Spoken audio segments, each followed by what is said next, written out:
Aleluia. Louvado seja o nome do Senhor.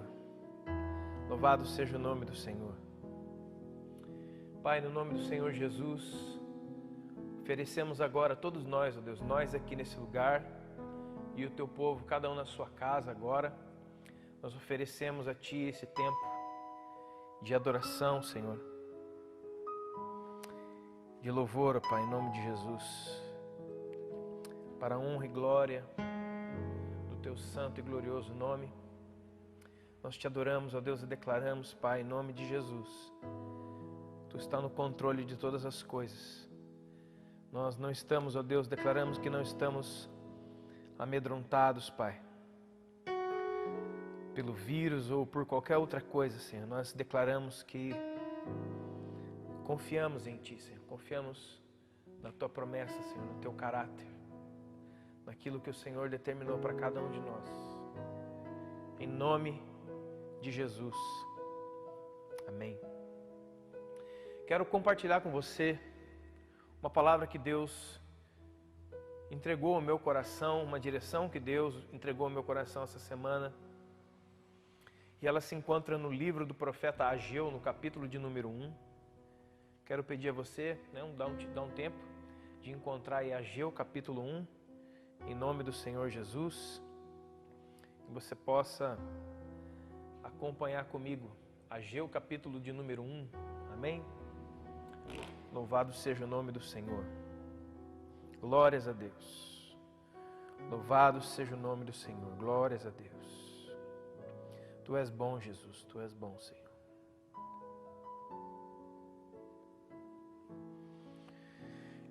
Livro do profeta Ageu, capítulo de número 1, diz assim, no versículo de número 2. Assim fala o Senhor dos Exércitos. Este povo anda dizendo: não veio ainda o tempo em que a casa do Senhor deve ser edificada. Veio, pois, a palavra do Senhor por intermédio do profeta Ageu, dizendo: acaso é tempo de habitares vocês em casas apaineladas, enquanto esta casa permanece em ruínas? Ora, assim diz o Senhor dos Exércitos: considerem o passado de vocês. Vocês semearam muito e têm recolhido pouco. Comem, mas não chegam a se fartar. Bebem, mas não se saciam. Se vestem, mas ninguém se aquece. E o que recebe salário, recebe para colocá-lo num saquetel furado. Assim diz o Senhor dos Exércitos: considerem o passado de vocês. Subam ao monte, tragam madeira e edifiquem a casa, e dela eu me agradarei e serei glorificado, diz o Senhor.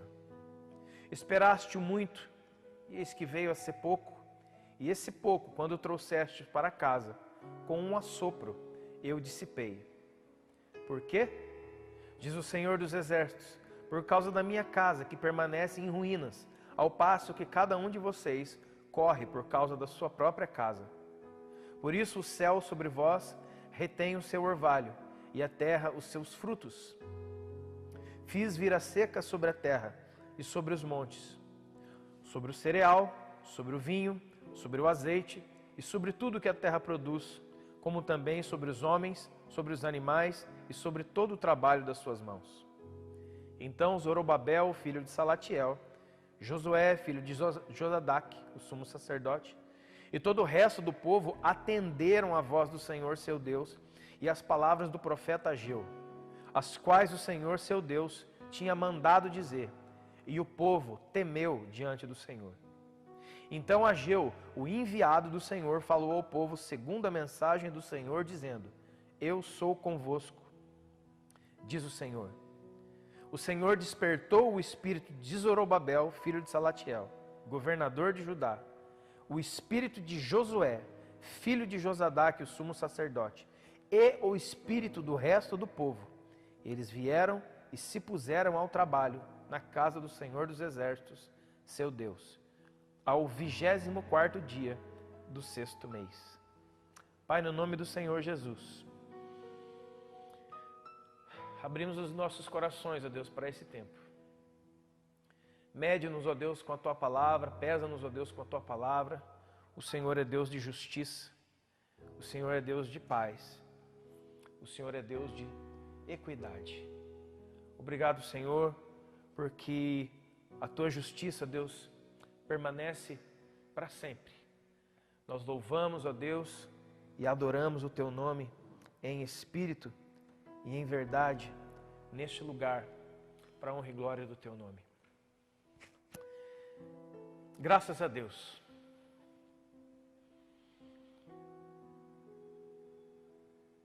Há muito tempo atrás,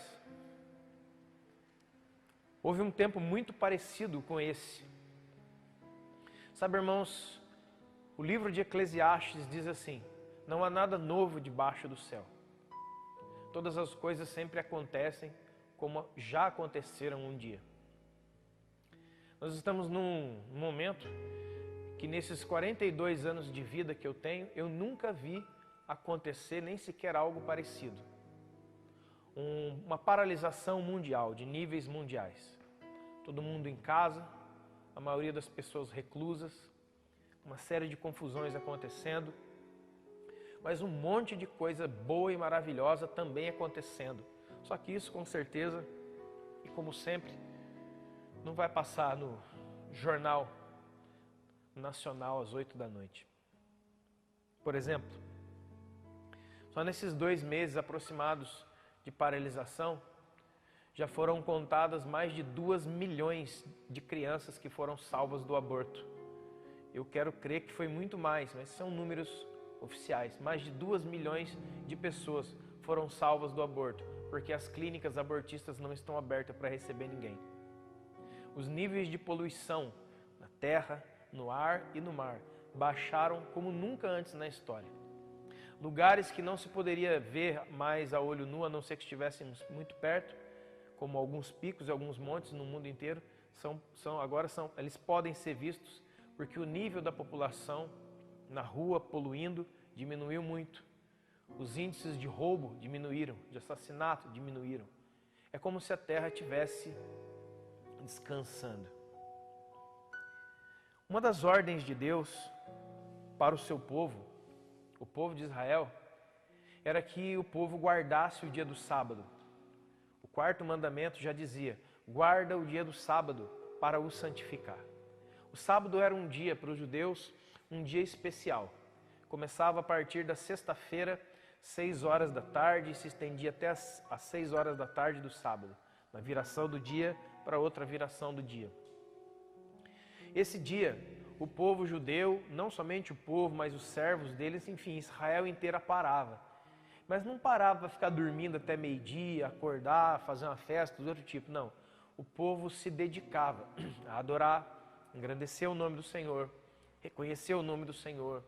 Havia ensino, havia adoração, havia oferta, ou seja, era um dia dedicado ao Senhor.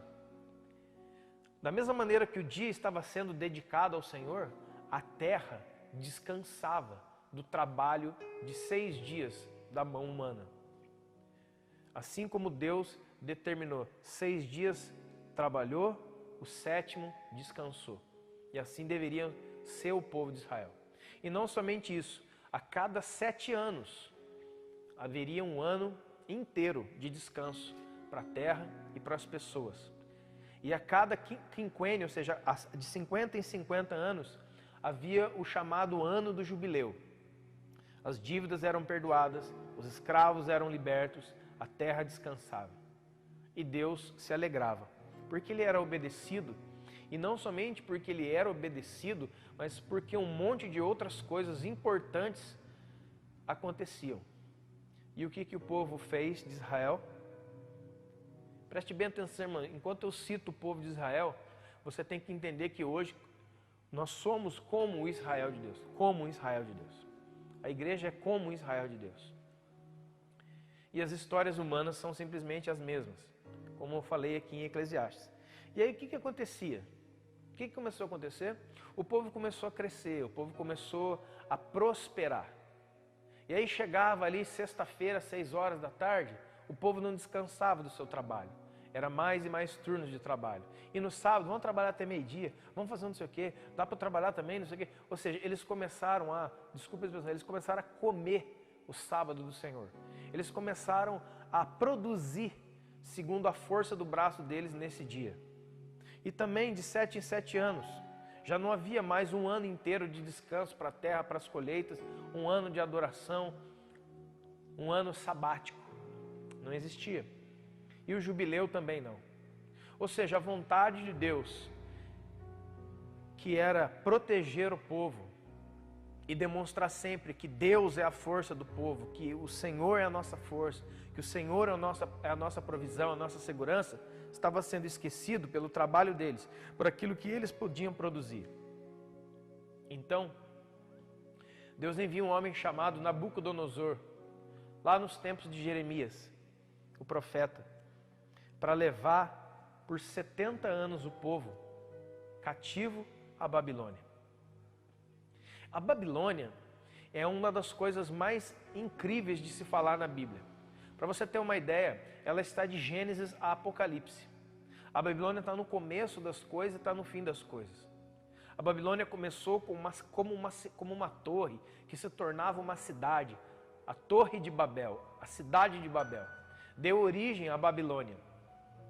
E depois ela se transforma numa nação, nos tempos de Nabucodonosor, rei da Babilônia. Se tornou um império gigantesco, muito poderoso naquela época. Mas não era só isso. Na Babilônia se adoravam outros deuses, na Babilônia se serviam outros deuses, demônios de toda raça e todo tipo. Eu quero abrir para você, só para você ter uma ideia, em Apocalipse capítulo 17, que fala da descrição da grande meretriz, da grande prostituta. Apocalipse 17 diz assim: Veio um dos 7 anjos que tem 7 taças e falou comigo dizendo: Vem, eu te mostrarei o julgamento da grande prostituta que se acha sentada sobre muitas águas. Águas são as nações da terra. Com que se prostituíram os reis da terra, os governantes dessa terra. E com o vinho da sua devassidão se embebedaram os que habitam na terra. E o anjo me transportou em espírito a um deserto e vi uma mulher montada numa besta escarlate, repleta de nomes de blasfêmia, com 7 cabeças e 10 chifres. A mulher se achava vestida de púrpura e escarlate, adornada de ouro, de pedras e pérolas, tendo na mão um cálice de ouro transbordante das abominações e das imundícias da sua prostituição. Na sua fronte se achava escrito um nome e um mistério: Babilônia, a grande, a mãe das prostitutas e meretrizes das abominações da terra. A Babilônia, que começou como uma torre, depois se transformou numa cidade, depois numa grande nação, a Babilônia em si já não existe mais como cidade nem como torre. A Torre de Babel caiu, a cidade já não existe mais. Mas ela se tornou um espírito dos mais perigosos que existe. Entenda bem, o combate na Bíblia, de Gênesis a Apocalipse a Satanás, se finda na cruz do Calvário. Mas a grande meretriz, a grande prostituta, ainda continua operando.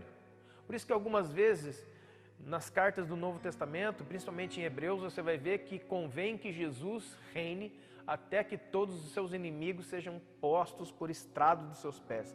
E aí você pensa, peraí, mas na cruz ele venceu, na cruz Jesus venceu o pecado, o mundo e o diabo. Quem são os outros inimigos com quem Jesus ainda luta? A Bíblia diz, por exemplo, que o último inimigo a ser destruído vai ser a morte. A morte vai morrer, né? Como nós já falamos aqui.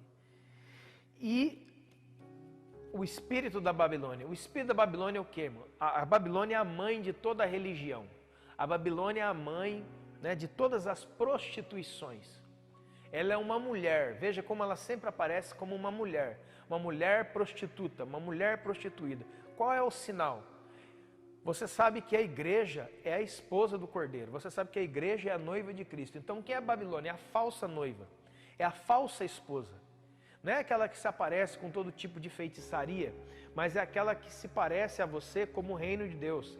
É aquela que se apresenta para nós como se fosse a verdadeira esposa do Cordeiro, mas ela não é. Ela é uma prostituta. Porque quando ela oferece intimidade, ela oferece por preço. Então todo o espírito de religiosidade, e o que é um espírito de religiosidade? É o pior de todos, é o pior espírito que existe. Por quê? Porque ele se coloca no lugar do próprio Cristo. Ele corta as nossas conexões de intimidade com o próprio e verdadeiro Deus e aparece como uma solução meio humana, meio espiritual. Pouquíssimas pessoas conseguem discernir a diferença entre a noiva de Cristo e a Babilônia. O fato é que desde Gênesis e Apocalipse, esse espírito maligno de trevas quer capturar o povo de Deus, levar o povo de Deus cativo. E não somente isso, tirar dele todas as suas riquezas. Justamente nessa época, no livro de Isaías, o que acontece? A Bíblia diz que tinha o rei Ezequias, aquele que adoeceu gravemente, e o profeta foi mandado a ele, o profeta Isaías, com a palavra do Senhor que dizia assim: assim diz o Senhor, põe em ordem a tua casa, porque você vai morrer. A Bíblia diz que ele se colocou numa parede, de rosto na parede, e começou a chorar amargamente, se arrependendo e pedindo um perdão a Deus. E ali mesmo no pórtico do seu palácio, Deus toma Isaías de volta, Isaías volta e diz assim: olha, o Senhor ouviu a sua oração, teve misericórdia de ti e acrescentou 15 anos à sua vida. Amado, o que ele deveria ter feito? Um homem que recebeu uma sentença de colocar a sua casa em ordem, mas não teria mais tempo. Recebeu 15 anos da parte do Senhor. O que ele fez? Fez nada.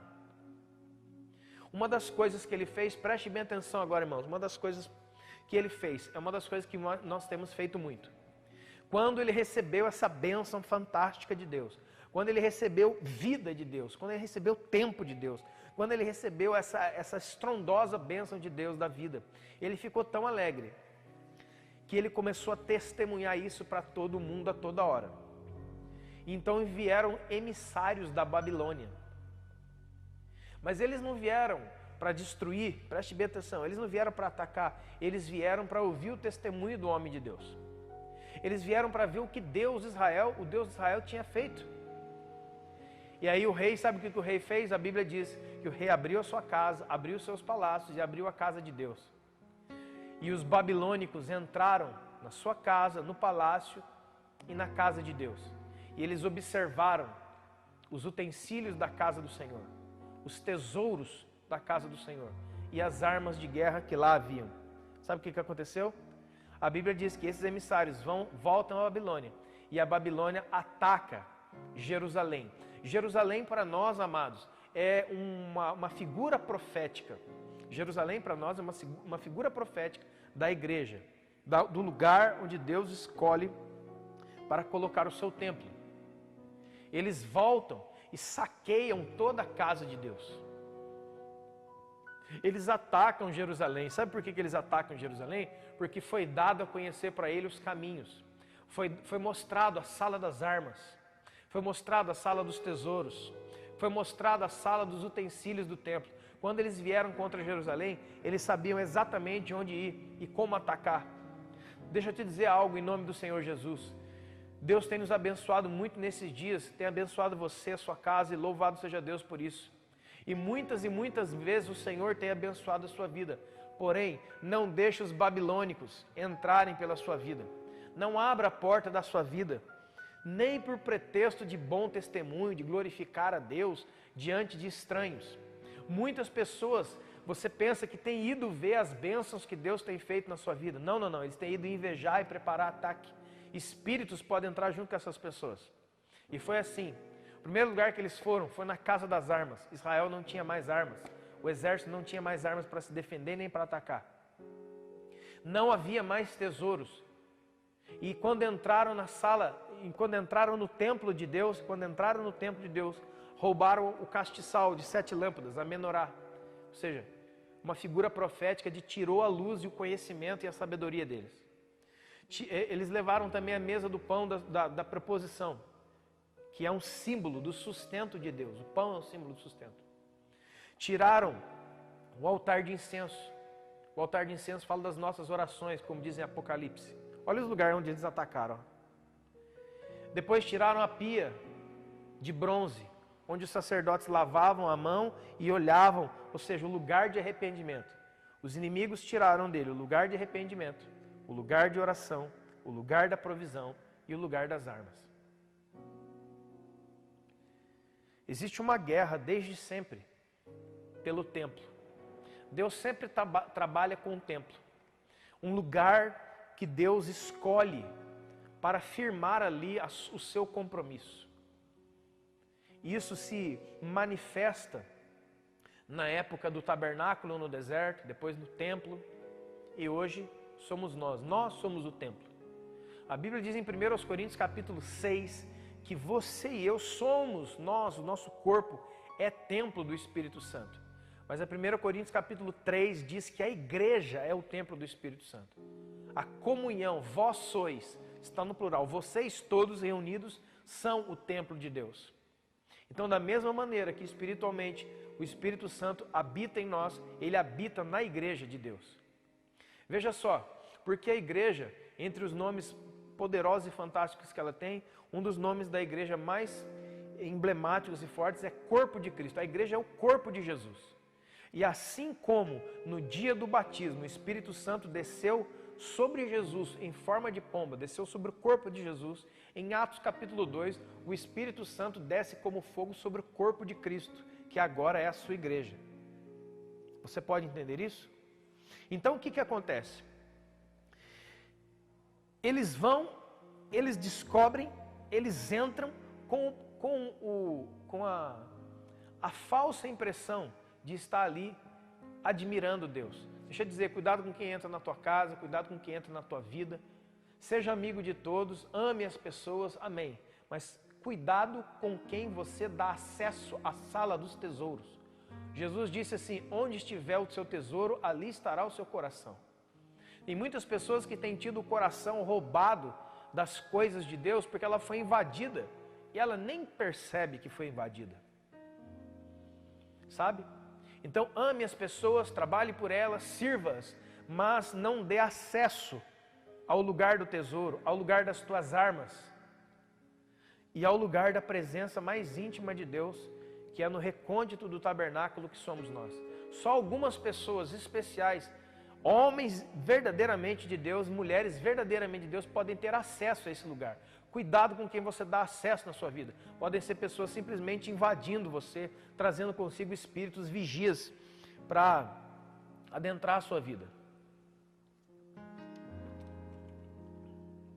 E aí o que acontece? O profeta Jeremias profetiza, aí vem Nabucodonosor, ele vai levar o povo cativo. E realmente as forças babilônicas chegam, cercam Jerusalém, derrubam os muros de Jerusalém, destroem o templo e saqueiam o templo. Nesse dia, irmãos, escute bem, deixa eu falar um pouquinho de história para você entender. Nesses dias desse ataque, foi feito em 3 ataques. Mais de 1 milhão, escute bem, mais de 1.700.000 pessoas foram levadas presas para o território da Babilônia.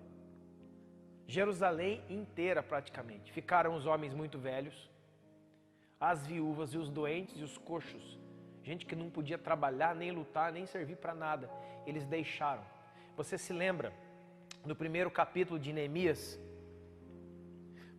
Neemias, Anani chega e fala que os muros estão queimados, as portas estão derrubadas, e Neemias começa a chorar. Neemias não está em Jerusalém, Neemias não está em Israel, Neemias está em Suzã, na Babilônia. Esdras, a história de Esdras, de Neemias, de Ageu, de Daniel, são histórias passadas no território da Babilônia. O livro todo do profeta Daniel, ele está falando a partir do território babilônico. E você, mas, cara, por que Deus permitiu isso? Bom, além dos pecados, de coisas que eles não se arrependiam, de coisas que eles não tratavam, eles tinham um débito com Deus, um débito de todos os sábados que eles não cumpriram, de todos os anos sabáticos, de 7 em 7 anos que eles não cumpriram, e de todos os anos do jubileu que eles não cumpriram. Fazendo as contas, sabe quantos anos davam? 70 anos. Então Deus os levou cativo, preste atenção, e os prendeu em terra estranha, para que ninguém pudesse sair, até que toda a dívida com o descanso da terra e da honra do Senhor fosse paga. Deixa eu falar uma coisa para você, irmão, em nome do Senhor Jesus. A igreja, mesmo sendo uma Jerusalém, entenda isso profeticamente, ainda que nós sejamos um Israel de Deus, sejamos templo de Deus e tantas coisas, nós realmente, esse templo tem adorado a Deus. No tempo de Jesus em carne, ele visitou o templo 2 vezes. E as visitas de Jesus eram um terror para quem estava no templo. Porque ele quebrava e arrebentava com tudo. Por quê? O templo estava lá. Jerusalém estava lá e o templo estava lá. Mas quando Jesus chegou, Deus não estava lá. Deus não estava entronizado. Ele falou assim, vocês transformaram a casa do meu pai em casa de comércio. E está escrito, a casa do meu pai será casa de oração. Será casa de comunhão para todas as nações. Vocês não ouviram o que está escrito? O zelo pela tua casa me consumirá. E Jesus se enche da ira de Deus e começa a destruir literalmente aquilo tudo que está ali. Então não é porque nós somos o templo, diz a palavra, nós temos a palavra, nós temos tantas coisas, que realmente esse templo de hoje está dedicado ao Senhor. Uma vez Salomão erigiu um templo e fez a dedicação do templo para o Senhor. Quando Salomão dedicou o templo ao Senhor com aquelas festividades e todas aquelas honras, a glória Shekinah de Deus encheu o templo naquele dia. Deus aceitou aquele local dedicado para ele. Mas muito tempo depois, aquele local se transformou num verdadeiro covil de lobos e salteadores e de tudo que não presta. Hoje, você é o templo de Deus. A pergunta de Deus para mim e para você é, você é um local compromissado com Deus? Você está dedicado à presença de Deus? A sua vida é dedicada à presença de Deus? Nós estamos dedicados à presença de Deus? Ao cultivo da amizade de Deus, da honra ao Senhor, de dar ouvidos ao Espírito Santo? Ou é simplesmente um lugar de pedras? Por isso que quando Jesus veio e os seus próprios discípulos saindo ali do pátio do templo, falaram, olha Senhor, olha que beleza de construção, e nós construímos isso aqui mais de 40 anos. Jesus falou assim, ó, vocês admiram isso aqui? Vocês admiram essa construção aqui? Vocês admiram as colunas desse templo aqui? Porque eu vou dizer para você, não vai ficar pedra sobre pedra que não seja derrubada. A casa de vocês ficará deserta. Preste atenção na sentença da frase de Jesus. Jesus não fala a casa de Deus ficará deserta. Ele fala a casa de vocês ficará deserta. Porque eles pegaram e se apropriaram das coisas de Deus para eles mesmos. O templo de Deus já não servia mais para Deus ser conhecido, louvado, adorado e glorificado. O templo de Deus era o que eles usavam em benefício próprio. Hoje o templo de Deus é você. O templo de Deus que é você, irmão, o templo de Deus que é você, irmã, tem sido usado para a honra e glória do Senhor, tem sido um local dedicado à sua presença, um local preparado, sabe, com os incensos das orações, com a quietude, com a honra, com o se dobrar, com a reverência ao Senhor. Ou a gente vive praticamente como um clube. E eles são levados 70 anos no cativeiro. Deus então é honrado. A terra então descansa. Mas existia a palavra do profeta que dizia que isso não ia durar para sempre. Ia durar o tempo determinado por Deus. Então um homem chamado Daniel, lá em Daniel capítulo 8, 9 e 10, ele descobre o livro da lei e ele descobre que havia uma profecia a respeito de um homem chamado Ciro, que emitiria um decreto para o povo voltar para casa. Não ficar mais escravo em terra estrangeira, se dobrando diante da estátua de Nabucodonosor e de outros demônios. Esse homem era um Daniel. Então ele começa a orar, aquela passagem tão famosa de Daniel capítulo 10, que ele fica 21 dias de jejum e oração, entre aspas, é para receber essa palavra de Deus. Era isso que ele estava atrás de Deus. Senhor, já é o tempo de nós voltarmos para casa. Senhor, estou fazendo as contas na Bíblia aqui, nós já pagamos o que nós devíamos para o Senhor. Senhor, pela tua graça e misericórdia, libera o decreto na boca do rei Ciro para nós voltarmos para casa. Era isso que Daniel estava atrás de Deus, vamos dizer assim. E sabe o que acontece?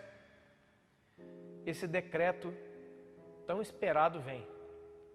Deus toma o rei Medo persa, Ciro, e ele domina a Babilônia, subjuga os reinos babilônicos, e aí se forma um outro reinado, o reinado Medo e Persa. E dentro desse reinado Medo-Persa, Ciro é o grande rei. E ele emite um decreto de libertação do povo. O povo de Deus, que estava há 70 anos escravizado em terra estranha, estavam vivendo em terra estranha, com costumes estranhos, vivendo perante Deus. Ele fala assim: vocês podem ir embora. Voltem para a terra de vocês. Voltem para a casa de vocês. Voltem para o Deus de vocês. Eu não sei se você lembra que agora eu disse que aproximadamente 1.700.000 pessoas foram levadas cativas nos dias da invasão de Nabucodonosor. A Bíblia diz que aproximadamente 43.000 voltaram para casa. Vou repetir. Aproximadamente 1.700.000 pessoas foram levadas cativas. Voltaram para casa. Quase que 43.000 pessoas. Eu quero fazer uma pergunta. Onde é que estava o resto do povo? Por que o resto do povo não voltou para casa? Por que o resto do povo não voltou para Jerusalém, não voltou para o templo, não voltou para o Senhor, não voltou para os costumes e tradições, vamos dizer assim, e princípios, melhor dizendo, que Deus deu a eles? Eles ficaram na Babilônia. Por que eles ficaram na Babilônia? Porque eles criaram lá família, eles criaram lá riqueza, eles criaram lá amizades. Sabe, o povo de Deus foi tirado da sua normalidade. Preste atenção nisso em nome do Senhor Jesus. O povo de Deus foi removido da sua normalidade para um local e para vivenciar uma coisa que eles não conheciam. Mas eles se adaptaram ao sistema babilônico. Eles se adaptaram aos outros deuses. Eles se adaptaram e faziam as suas orações, mesmo que seja ao Deus verdadeiro, mas no meio de toda aquela questão eles se adaptaram. Somente 43.000 voltou para casa. A lista com essas pessoas que voltaram para casa, elas constam da palavra de Deus. Você lê o livro de Neemias e Esdras, você vai ver exatamente as listas das famílias que voltaram para casa. O resto não voltou para casa. Não precisava mais. A gente se adaptou com a Babilônia. Porque é tudo tão parecido com a nossa terra. Aqui tem louvor também. Aqui também a gente está prosperando também. Tudo dando certo. A terra é boa. Basta que quando tocar a trombeta aí, a gente se dobra aí diante do rei, da estátua do rei. Mas não é nada muito mais do que isso.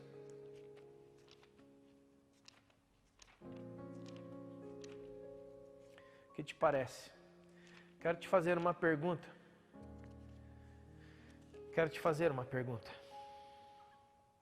Quando Deus determinar o decreto na boca dos governantes de voltar para casa, quantos voltarão? Quantos de vocês que estão me assistindo agora têm ansiado de voltar para um lugar consagrado a Deus? Quantos de nós entraremos por essas portas louvando a Deus, assim, é como se estivesse chorando? Sabe, irmãos, preste bem atenção, eu não estou invalidando tudo que eu já preguei aqui. Eu não estou falando que esse lugar é o lugar que Deus mora. Não. Eu estou falando do valor do irmão. Eu estou falando do valor da congregação, de cantar junto, de estar junto, de pegar na mão, de ajoelhar todo mundo no mesmo lugar, como diz a Bíblia, em uníssono, em um som só, numa só voz, adorando a Deus. Quantos de nós voltaremos? E como é que nós voltaremos? Quando o decreto for dado. Quando o decreto for liberado. Você vai voltar? E quando voltar? Quando você chegar, você vai trabalhar em reconstrução, porque haverá um tempo de reconstrução, irmão. As coisas não serão iguais, as coisas não serão as mesmas. Aqueles que chegaram, lembre-se lá de Neemias, houve um tempo de reconstrução física de Neemias, e um tempo de reconstrução espiritual dada por Esdras. Enquanto Neemias reconstruía os muros, as partes físicas da coisa, a parte estrutural da coisa, Esdras buscava o livro da lei que estava perdido. Esdras trouxe de volta a palavra de Deus, o turno dos sacerdotes, o ofício dos sacerdotes, sabe? É um duplo trabalho, o físico estrutural e o espiritual estrutural. E aí a gente chega nesse texto que eu acabei de ler para você, que está em Ageu. Foi preciso Deus levantar nesse tempo, sabe o quê? Um homem que era rei, era Zorobabel, um profeta chamado Ageu e um sacerdote chamado Josué. Um espírito profético, um espírito sacerdotal e um espírito de governo juntos. Sabe por quê? Porque daqueles que voltaram para casa, o que eles foram fazer? Escute bem, 1.700.000 saíram, 43.000 voltaram, mas desses que voltaram, eles não estavam tão compromissados assim. Não havia um compromisso com aquela presença, de reconstruir a cidade, de reconstruir o templo, e não somente a parte física, como eu acabei de dizer, mas principalmente o ofício, a razão do templo em Jerusalém, adorar a Deus. E aí sabe o que acontece? Eles começam a lançar os fundamentos da casa de Deus, e eles deixam, vamos cuidar da nossa casa. E aí chega o profeta Ageu e a boca do Senhor fala, é tempo por acaso de vocês cuidarem e trabalharem por casas apaineladas, ou seja, as casas mais chiques, sabe? É cuidar da sua própria vida. Entenda aqui, irmão, em nome do Senhor Jesus, eu não estou falando da sua casa física e desse prédio. Eu estou falando da casa que somos nós. Porque muitos têm feito como saqueadores. Ele pega a casa que é de Deus, que somos nós, e ele transforma a casa de Deus na casa dele. E ele começa a cuidar dele com vistas para ele mesmo e não para a glória de Deus. Ele começa, irmão, a entrar num ciclo de melhora, de prosperidade, de avanço, de tecnologia, de coisas tão boas, mas o centro da vida dele é ele mesmo. É isso que o profeta dizia naquele tempo, de maneira literal, e eu digo para você hoje, como uma analogia profética. Você e eu fomos comprados por um alto preço para nos tornarmos templo do Deus vivente. A casa de Deus somos nós. E aqui o profeta já dizia, por acaso é tempo de vocês cuidarem da vida de vocês, como se a vida de vocês fosse de vocês, e que se o braço de vocês fizessem tantas coisas. Acaso não era o tempo de vocês reedificarem a casa do Senhor, a vida de vocês para Deus? Acaso não é tempo de nós trabalharmos com toda a força e com todo o investimento e com toda garra para fazer de nós um lugar da alegria do Senhor? Você é um lugar de alegria para o Senhor? Você é um lugar de comunhão para o Senhor? Você é um lugar onde Deus deseja estar? Onde Deus, como diz, eu me alegrarei. Pense sobre isso. É tempo de nós cuidarmos da nossa vida. Porque onde é que eles aprenderam isso? Se não na Babilônia. Se não nessa maneira de ser mais maligna e terrível que existe.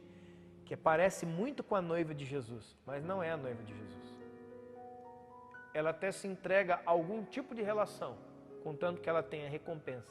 Não é por amor. A Babilônia é a mãe das prostituições, das religiões, dos pensamentos que dizem ser de Deus e para a glória de Deus, mas na verdade é tudo humano. Quando em Apocalipse é declarada a queda da Babilônia, diz assim, o anjo, caiu a grande Babilônia e se tornou morada de demônios. Porque os demônios ficam em espreito do espírito de religiosidade, como corvos se ajuntam diante de um corpo pútrefo. Veja o que diz aqui. Por acaso é tempo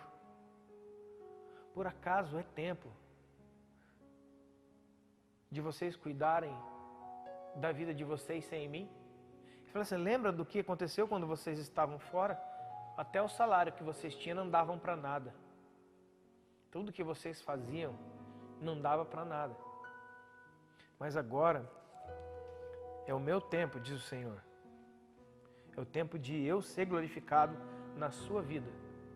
A Bíblia diz, irmão, que depois que o povo ouviu essa exortação, eles se arrependeram e seguiram a voz de Josué, de Zorobabel e de Ageu, do profeta, do governante, do rei e também do sacerdote. E tanto o espírito de Zorobabel foi tocado, como o espírito do sacerdote Josué foi tocado, como o espírito do resto do povo. E eles se puseram ao trabalho na casa de Deus, o Senhor dos Exércitos, naquele ano. Tem duas perguntas principais aqui. Quando o decreto sair, você voltará? E se você voltar, você se porá ao trabalho de reedificar as coisas, de colocar tudo no lugar segundo a palavra de Deus, de muitas vezes dar a mão àquele que está arrebentado, como Neemias chegou em Jerusalém naqueles dias, e se pôs como chefe de um monte de gente cansada, ferida, doente, de uma cidade caída? Ou você, mesmo voltando para casa, ainda continuará cuidando da sua vida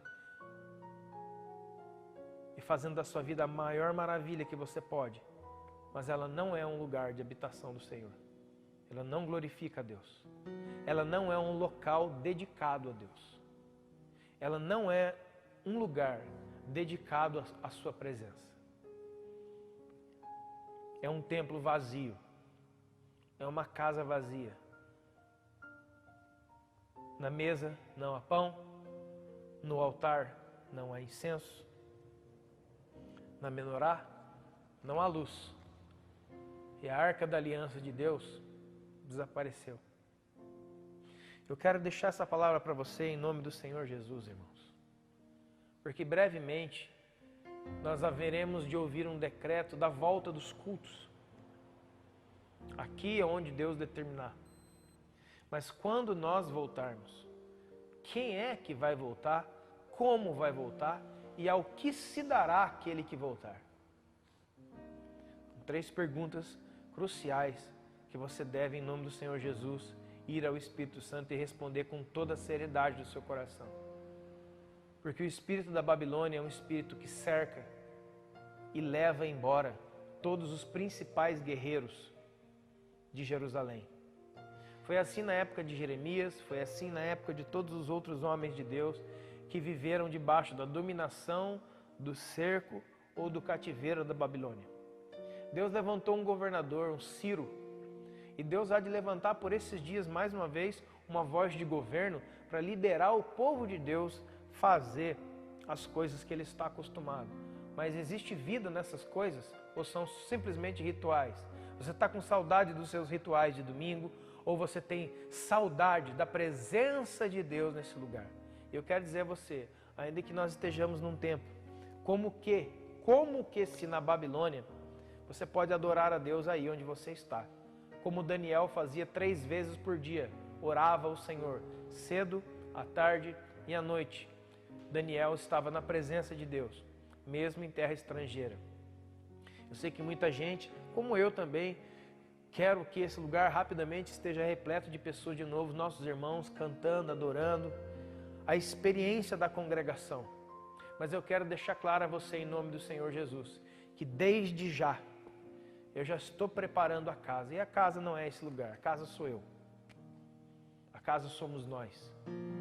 E quando esse decreto for promulgado, for declarado, e vai ser, eu quero, como diz lá, ser um dos príncipes das tribos, na frente, conduzindo a minha tribo, não de volta para esse lugar, não de volta para uma Jerusalém, onde eu vou continuar cuidando da minha vida, mas de volta para esse lugar de construção espiritual, esse lugar dedicado à sua presença, com um compromisso com a sua presença, que sou eu mesmo. Irmão, em nome do Senhor Jesus, cuida da tua casa, para que a glória da segunda casa seja maior que a primeira. A segunda casa somos nós. Que Deus seja glorificado na sua vida. Em nome do Senhor Jesus, vamos adorar.